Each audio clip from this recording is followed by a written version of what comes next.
Hurricane warnings are in effect from Jupiter Inlet, Florida, all the way down around the peninsula to Bonita Beach, including the Florida Keys, Lake Okeechobee, and Florida Bay.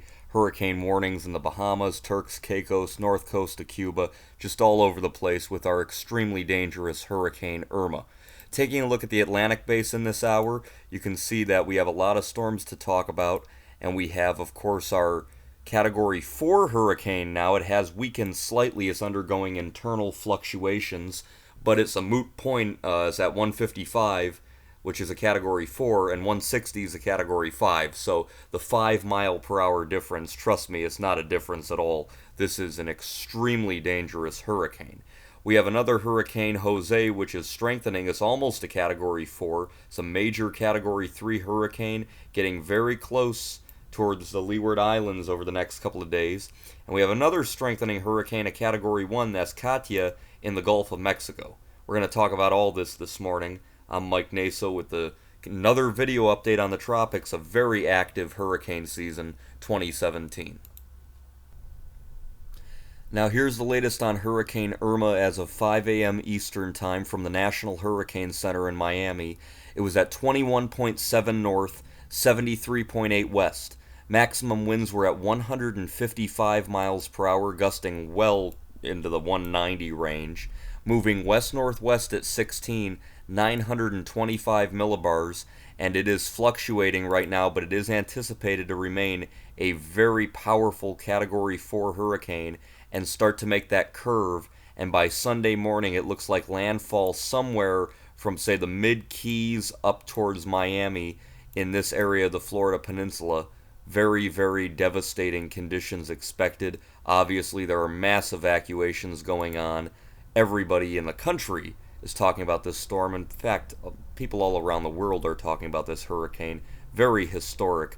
You can see after that it's going to rip right up through the state, still be a strong Category 2 hurricane on Monday, ripping across, say, Orlando, areas like that. Then a tropical storm on Tuesday over Georgia, finally weakening to a depression over Tennessee and Kentucky by the time midweek comes around. But again, there is a cone of uncertainty. It could always be on the right side or the left side, but very, very dangerous. Now, what happened was on Wednesday we had a model shift to the right, and it started to look like Irma might miss Florida. Impact it, certainly, but that the eye might stay just offshore. Well, these were the models about, say, 12 to 18 hours ago, and all of a sudden they started to shift back west, and that was not good news for the state of Florida. Now when we look at it, you can see they've shifted even further west, and they are starting to tighten up. So we are getting what they call a consensus that this is going to Florida. See, before, after. Before, after. That is terrible news for the Florida Peninsula, especially considering what an extremely dangerous hurricane Irma is. Now this is the H-WRF model as of 0Z. You can see in 54 hours on Sunday, it has it sitting over the mid-Florida Keys as a very powerful Category 4 hurricane, which would be very devastating, and it brings it right on up. The GFS model, look at what it does to Irma. Strengthens it over the Florida Straits, and then right into southeast Florida, rides up the coast, and then comes back inland. Just a devastating storm. And we're getting to the point now to where we're getting closer and closer to landfall, and these models are getting in better and better agreement. The European model has been very consistent at just ravaging the Florida Peninsula with a strong hurricane. There's Irma this morning. You can see the eye wall replacement cycle has been going under, where the inner eye gets replaced by a larger eye. That's taking shape, and there's always a potential that it could actually start to strengthen again when the new eye takes shape. Every time it starts to look ragged, it comes back, just like yesterday, just like for the last couple of days. Every time this storm starts looking bad, it instantly takes care of itself and starts looking good, and the reason is it has dynamic upper level conditions. Look at this outflow around this hurricane, the ventilation around it. Even if you're not a meteorology enthusiast, you can clearly see that the winds around this hurricane are just venting it. The exhaust from Irma shows what a machine this thing is, just ripping right through the Turks and Caicos Islands, and that's why it's remained as intense as it has, and it has even hotter water towards Florida. So at the very least, it's looking like it could maintain Category 4 strength until landfall, which would be devastating, of course. So you have the threat of the very, very dangerous storm surge, extremely high wind, but we also have rain. Hurricanes bring rain and severe weather. You can see some of the predictions here from the Weather Service, upwards of maybe 15 to 20 inches. Key Largo, South Homestead area, you guys are going to get rain, and then it's going to spread all the way up the coast. So even in areas of Georgia, South Carolina, you guys could be on the lookout for 6 to 10 inches over the next couple of days as Irma pulls north. But we're going to deal with the rainfall after the system starts to move inland and weaken. So it's not just at the coast, it's inland as well. It shouldn't be a Harvey type situation, though, where it sits and spins forever and ever. That'll certainly be good news. Better news than if it were to sit and flood. Here's Jose, Hurricane Jose, 5 a.m. It's at 16.0 north, 55.3 west. Winds have increased to 125 miles per hour, moving west-northwest at 957 millibars. And this is a dangerous Category 3 hurricane.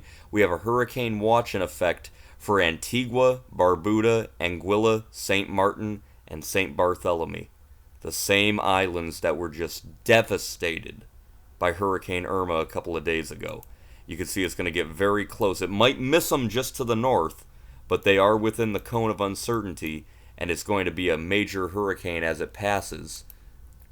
You can see it looked very well organized earlier, almost a Category 4, and then it kind of held its own, and now it's looking a little more impressive. The outflow from Hurricane Irma is over here pushing to the north to south, and that's why Jose has kind of put up this little protective barrier to protect itself from those westerly winds. And you can see that it's keeping its core intact, which is why it's a strong Category 3. But it does appear to be moving very briskly. You can see Guadalupe is here. We have obviously Antigua, Barbuda, the islands which were decimated really by Irma. You can see it's right on track to go very close to those islands. So even though Irma's the main game in town, Jose is a dangerous major hurricane headed for the Leeward Islands. Katia also wants in on the action.